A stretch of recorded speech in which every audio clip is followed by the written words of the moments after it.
शांति। आज बहुत ही सुंदर, बहुत ही प्यारा, मन को मनमोहन जीतने वाला दिन है। आज हम सब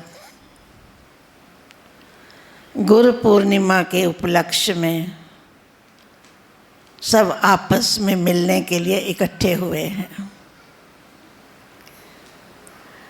आप हमारे दर्शन कर रहे हैं और हम आपके दर्शन कर रहे हैं।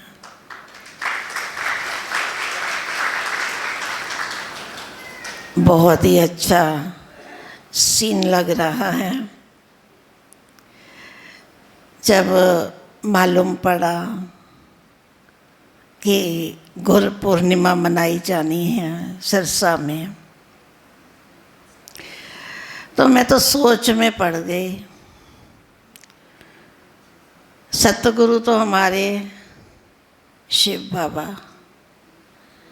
गुरु हमारे दादियाँ, हमारे दीदी हमारे साथ बैठे हैं, सबसे बड़े गुरु हैं। और हम कौन हैं? मैं तो अपने आप को फॉलोवर कहती हूँ। मैं दीदी की फॉलोवर हूँ। तो क्योंकि गुरु पूर्णिमा का मतलब क्या है? जो संपूर्ण बन जाए। तो मैं अपना अनुभव सुना रही हूँ। मैं अभी संपूर्ण नहीं बनी हूँ, संपूर्ण माँ नहीं हूँ। वो हमारी बड़ी दीदियाँ हैं। हम तो बाबा के एक ठीक है रीति रिवाज है, हम तो बाबा के एक बच्चे हैं। आज भी बाबा ने बहुत हमारी महिमा की है। हाईएस्ट भी हैं, रिचेस्ट भी हैं, लकीएस्ट भी हैं, स्वीटेस्ट भी हैं। तो कितनी आज बाबा ने हमारी विशेषताएं सुनाई हैं। तो उन विशेषताओं को जब मैं मुरली सुना रही थी तो ऐसे फील हो रहा था अभी हमारे में ये गुण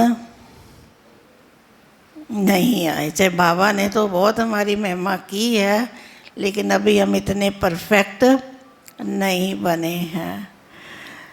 जब तक बाबा को हम फॉलो नहीं करते हैं, मम्मा को, बाबा को, अपनी प्यारी दादियों को, जब उनके हम स्टेप पर स्टेप चलते जाएंगे तभी हम समझेंगे कि हम एक पूर्ण माँ, संपूर्ण गुरु बन गए हैं। क्योंकि हमें सब बड़ों ने ही सिखाया है, दादियों ने ही सिखाया है, बहुत कुछ सिखाया जब से हम बाबा के बच्चे बने हैं। क्योंकि बाबा कभी हमें ऐसा अनुभव कराता है कि अशरीरी स्थिति का अनुभव करो, कभी कहता है कि फॉलो फादर करो।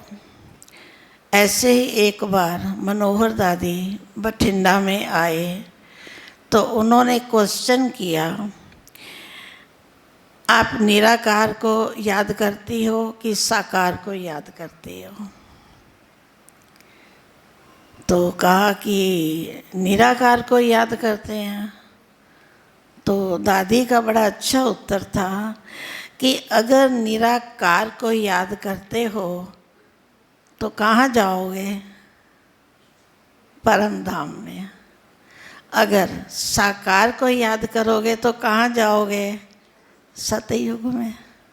क्योंकि साकार में तो दोनों ही आ गए ना, निराकार भी उसी में है तो साकार भी उसी में।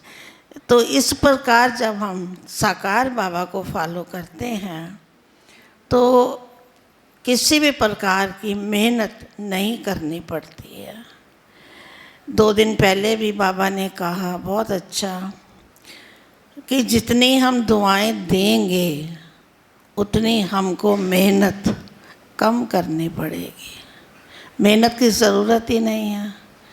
दुआएं फ्री की दुआएं, कोई खर्चा भी नहीं, फ्री की दुआएं देते चलो देते चलो। इसमें भी हमारा पुण्य का खाता जमा हो जाता है। क्योंकि ये दुआएं, चाहे हम बस स्टैंड पे खड़े हैं, चाहे हम कहीं जा रहे, बाज़ार में जा रहे हैं, चाहे हम शहर से बाहर जा रहे हैं, जिसको भी देखें, क्योंकि मन में संकल्प तो चलते ही हैं, तो संकल्प चलाने की बजाय अगर हम वहाँ भी खड़े खड़े सबको दुआएं देते जाएं, इनका भला हो, इनको शांति मिले, इनके अंदर स्नेह पैदा हो, अगर ये हम दुआएं देते जाएंगे तो उन दुआओं से हमारा बहुत आगे के लिए पुण्य का खाता जमा होगा। क्योंकि ये दुआएं जो हैं यही हमारे काम आएंगी। सबसे बड़ी संपत्ति से भी बड़ी जो बाबा कहते हैं, जो अभी हम सुन भी रहे हैं, स्नेह की शक्ति है, प्रेम की शक्ति है। अगर हम किसी से स्नेह से भी बोलते हैं, स्नेह से बात करते हैं, तो ये भी हमारा एक पुण्य का खाता बन जाता है। तो इस प्रकार ऐसे ही हम बाबा के गुणों को अपने जीवन में कुछ भी थोड़ा भी धारण करते जाएं तो हम बहुत कुछ प्राप्त कर सकते हैं। जैसे हम मम्मा की भी जीवनी कहानियाँ सुनते हैं, प्रैक्टिकल की बातें हैं कि मम्मा 2 बजे ही उठ जाया करती थी। तो फिर चिंतन चलता है तो हम क्यों नहीं उठते हैं 2 बजे। मम्मा 2 बजे उठ करके कितना पुरुषार्थ किया करते थे ब्रह्म मुहूर्त में, क्योंकि उसी को ही अमृत वेला कहा जाता है। उसी समय ही परमात्मा हमको वरदान देते हैं, अमृत बांटते हैं, लेकिन उस समय हम क्या होते हैं, कहाँ होते हैं, सोए हुए होते हैं। जबकि दैवी शक्तियाँ जागृत होती हैं और हम आराम से कुंभकर्ण की नींद में सोए हुए थे। तो बाबा हमको यही कहते हैं कि अब समय बहुत कम है, इन कुंभकर्ण की नींद से अभी जागो। कुंभकर्ण वो नहीं है जो अज्ञानी लोग हैं, हम भी आजकल कुंभकर्ण की नींद में सोए पड़े हैं। औरों को तो जगाते हैं और खुद हम सो जाते हैं। लोगों को हम पहले क्या कहा करते थे, विनाश आया कि आया, सबके मुख से ये निकलता था, समय थोड़ा है।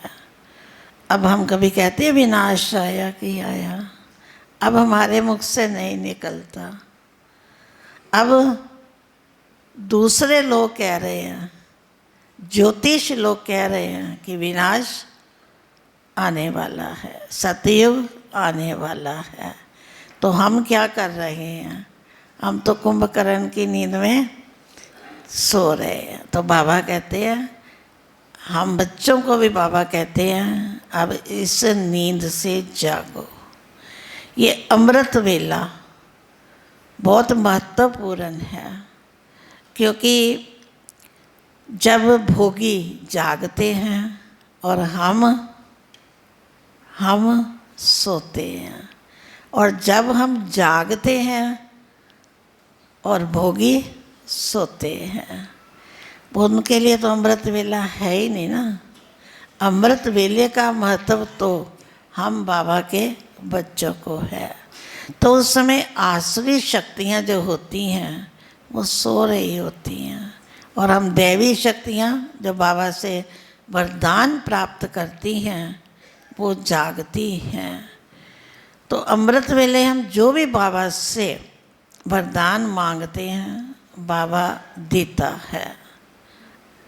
मांगते हैं, बाबा से बातें करते हैं, तो हमारी बाबा हर कामना, हर इच्छा, गलत नहीं अच्छी, वो पूरी कर देता है। इसका मतलब ये नहीं समझना कि किसी को मारने जाना है तो सुबह बाबा से क्या मांगो, ये वरदान मांगो कि आज तो मैंने किसी का गला काट के आना, नहीं। क्योंकि एक बाबा ही है जो हमारी सर्व मनोकामनाएं पूर्ण करते हैं। वही हमें एक व्रता बनना सिखलाते हैं कि कैसे हमको एक व्रता बनना है, एक बाबा की याद में रहना है। एक बाबा की याद से ही क्या मिलता है? हेल्थ, वेल्थ, हैप्पीनेस, सो भी 21 जन्मों के लिए बाबा देता है। क्योंकि अमृत वेला ही है जिसमें हम, अगर हमारा मन भी नहीं लगता अमृत वेले, तो क्या करो, मेरा बाबा, प्यारा बाबा, मीठा बाबा, मैं पद्मा पदम भाग्यशाली आत्मा हूँ, यही रटते रहो, यही याद करते रहो, तो भी हमारा अमृत वेला क्या हो जाएगा? फलीभूत हो जाएगा, व्यर्थ नहीं जाएगा। क्योंकि हम रात को जब देरी से सोते हैं तो सुबह आँख नहीं खुलती है, कहेंगे रात को 12 बज गए थे, 1 बज गया था, इसलिए अमृत वेला नहीं हुआ। तो हमारी प्यारी मम्मा ऐसे ही एक बार 12 बज गए, किसी वीआईपी ने आना था, मिलना था, तो 12 साढ़े 12 बज गए। तो जो साथ में भाई थे उन्होंने कहा मम्मा आज आप योग नहीं करना, जल्दी नहीं उठना, क्योंकि आज आपको क्या हो गई, देरी हो गई सोने में। तो मम्मा ने क्या उत्तर दिया? मम्मा कहती है दुनियावी वीआईपी आया तो हम 12 बजे तक जाग रहे, तो वो तो उससे ऊंचा बड़ा वीआईपी है, तो उसके लिए हम नहीं जाग सकते अमृत वेला। मम्मा का वही टाइम 2 बजे उठने का कि मैं तो 2 बजे ही उठूँगी। तो जब ये बातें सुनते हैं तो अंदर में बड़ा फील होता है कि उसकी भेंट में हम तो बहुत, जो मम्मा ने इतना आगे चली गई और हम कहाँ रह गए हैं, बहुत पीछे हैं। क्योंकि मम्मा का हम सुनते हैं कि बहुत आज्ञाकारी थी, बहुत आज्ञाकारी थी। जो बाबा कहते थे, बाबा की हर बात को मानना। एक बार जैसे बाबा ने कहा मम्मा को कि 2 बजे भोग बनाना है, अमृत वेले 2 बजे भोग बनाना है। तो मम्मा के साथ की जो सखियाँ थी कहने लगी मम्मा भोग तो लगेगा 6 बजे, आप आराम से भोग बनाना। जैसे हम बहनें हमको कह भी देती हैं कि इतनी जल्दी क्या है, भोग तो 6 बजे बनना है, तो आराम से बना लेंगे। मम्मा ने कहा नहीं, बाबा ने कहा है, बाबा की आज्ञा है, तो मैं 2 बजे ही भोग बनाऊंगी। तो किसकी सुनी? सखियों की सुनी कि बाबा की सुनी? आज हमें ऐसे कोई कह दे तो हम किसकी मान लेंगे? हम तो ये बहनें ठीक कह रही हैं, 2 बजे के बाद ही 6 बजे भोग लगना है, 5 बजे भी बना सकते हैं। कहने का मतलब कि इतनी मम्मा बाबा की आज्ञाकारी, जिसके कारण मम्मा कहाँ चली गई? नंबर 1 में चली गई। तो जब हम ऐसी मम्मा की, बाबा की बातें सुनते हैं तो ऐसा आता है कि हमारा भी ऐसा क्या होना चाहिए जो बाबा कहते हैं फरिश्ता रूप दिखाई दे। अभी तो कुछ लगता ही नहीं है कि हम फरिश्ते बने हैं। होता है ऐसे, जैसे बाबा चलते फिरते सबको किस रूप में दिखाई देते थे, फरिश्ता के रूप में। ऐसे ही एक बार कुंज दादी जो थे उन्होंने बताया, कोई मधुबन पांडव भवन एक व्यक्ति आया, कोर्स करना था, उसको कोर्स कराया। कोर्स कराने के बाद जब बाबा का उसको परिचय दिया तो कहता मिलना चाहता हूँ मैं। तो मम्मा ने बाबा को कहा, बाबा कहते अच्छा कल को मिलूँगा। वो चला गया, अगले दिन आया। जब अगले दिन आया तो क्या देखता है, मम्मा कुंज दादी बाबा को कहती है, बाबा आप गेहूँ साफ कर रहे हो, वो व्यक्ति आपसे मिलना चाहता है, अभी आप गेहूँ साफ नहीं करो, मतलब उसको मिल लो। तो बाबा ने कहा कोई नहीं, मैं गेहूँ साफ कर रहा हूँ ना, कोई बात नहीं, उसको यहीं ले आओ। फिर कुंज दादी को तो यही था ना कि इतने बड़े बाबा, तो क्या कहेगा व्यक्ति कि बाबा इनका गेहूँ साफ कर रहा है। बाबा इतने निरंकारी थे। तो कुंज दादी ने तो बात माननी थी बाबा की, तो वो भी उस व्यक्ति को बाबा के पास ले आई कि ये हमारे बाबा हैं। तो जब वो व्यक्ति उस यानी बाबा के पास पहुंचा तो उसको बाबा नहीं दिखाई दिया, उसमें उसको विष्णु का रूप दिखाई दिया, उसको साक्षात्कार हो गया विष्णु का। तो वो मान गया कि सचमुच में ये बाबा ही विष्णु का अवतार है। यानी कर्म करते हुए भी अगर हम बाबा की याद में रह के कोई भी कर्म करते हैं, बाबा की याद में खोए रहते हैं, तो जो आने वाला है उसको किसी का भी साक्षात्कार किसी भी रूप में हो सकता है। तो इस प्रकार जो बाबा भी हमें ये अभ्यास कराते हैं, मुरली में भी कहते हैं, फरिश्ता बनो, चलते फिरते उठते बैठते खाते पीते फरिश्ता।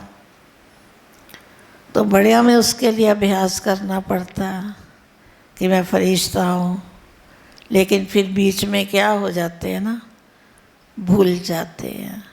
तभी बाबा मुरली में रोज़ रोज़ हमें उसकी क्या कराता है, याद दिलाता है, क्योंकि बच्चे भूल जाते हैं। तभी बाबा क्या कह देता है, कई बार कहते हैं ना मुरली में तो वही बातें होती हैं, नहीं वही इसलिए होती हैं कि हम अभी प्रैक्टिकल में उन बातों को फॉलो नहीं करते हैं जो हमें करनी चाहिए। तभी बाबा कहते हैं ना, जब क्लास में हैं तो सब याद रहता है, घर गए सब भूल जाता है। सच में है भी, भूल भी जाता है, भूल जाता है ना। सब मुरली निकल जाती है कि याद रहती है, कुछ याद रहती है, कुछ भूल जाती है। फिर बाबा कितना अच्छा एग्जाम्पल देता है कि आप अपने मित्र संबंधियों को तो कभी नहीं भूलते, हम अपने बाबा को जो हमें इतनी प्राप्तियां कराता है उसको हम भूल जाते हैं। तो इस प्रकार जब हम ऐसी बातें मम्मा की, बाबा की, अपनी दादियों की ऐसी बातें सुनते हैं तो सुनते हुए ऐसा ही फील होता है कि अभी जैसा पुरुषार्थ करना चाहिए वैसा अभी हमारा पुरुषार्थ नहीं है। तो रोज़ बाबा 2 दिन से, मैं समझ 3 दिन हो गया मुरली में आ रहा है। एक दिन बाबा ने कहा अपनी कमियों को देखो, मेरे अंदर कौन कौन सी कमियां, खामियां, अवगुण हैं। एक दिन बाबा ने क्या कह दिया,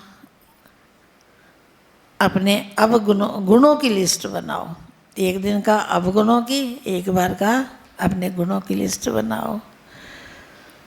तो लिस्ट में ऐसा लगा कि जैसे कमियां तो ज़्यादा ही हैं, अपना अनुभव मेरा, अवगुण तो ज़्यादा है, गुण हमारे अंदर अभी उसकी भेंट में लिस्ट निकाली तो कम है। तो इसलिए यही अभ्यास हमें करना चाहिए, जो बाबा कहते हैं उसको हम प्रतिदिन जो मुरली में आता है उसको हम प्रैक्टिकल में करें। सिर्फ सुने नहीं, सुनना तो भक्ति मार्ग में बहुत सुना है, बहुत सुना, बहुत बातें सुनी हैं, लेकिन वहीं के वहीं हैं। लेकिन बाबा हमें नंबर 1 में ले जाना चाहता है, नंबर 2 भी नहीं, नंबर 1 में। तो यही हम अगर दादियों को, अपने मम्मा बाबा को, हमने तो सब दादियों को प्रैक्टिकल में देखा है, चलो मम्मा बाबा को तो नहीं देखा, प्रैक्टिकल में दादियों को देखा, कितना दादियाँ हमारा पुरुषार्थ कराती थी। मधुबन भी हम जाते थे तो जब हमारी बठियाँ होती थी तो हमसे पत्र लिखवाए जाते थे हर साल, हर बट्ठी में, कि अपनी पिछली जीवन कहानी लिखो, ताकि हमारी क्या हो जाए, वो गलतियाँ माफ़ हो जाए। अब भी बाबा जैसे मुरली में बहुत कहते हैं कि अपनी गलतियों को लिखो, बाबा को सुनाओ, ताकि क्या हो जाए, मेरे बच्चे सजा न खाएं, उनकी गलतियाँ माफ़ हो जाए। क्योंकि हर एक माँ बाप क्या चाहता है, मेरे बच्चे को कोई सज़ा ना मिले। तो वो तो हम सब का पिता है, वो भी यही चाहता है कि मेरे बच्चों को धर्मराज की सज़ा ना मिले, यही चाहता है ना। इसीलिए हमको कहता है कि अपनी क्या करो, कमियों को बाबा के आगे रोज़ सुना दो, या लिख के बाबा को दे दो, तो बाबा हमारी क्या करेगा, आदि माफ़ कर देगा।